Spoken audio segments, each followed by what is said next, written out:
SCO summit માટે ચીનમાં પ્રધાનમંત્રી મોદીનું ભવ્ય સ્વાગત।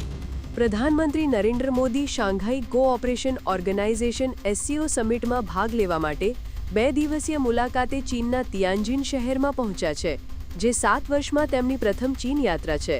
અહીં ભારતીય સમુદાય દ્વારા તેમનું ભવ્ય અને ઉષ્માભર્યું સ્વાગત કરવામાં આવ્યું હતું, જેમાં ભારતીય શાસ્ત્રીય સંગીત અને નૃત્ય જેવા સાંસ્કૃતિક કાર્યક્રમોનો સમાવેશ થતો હતો।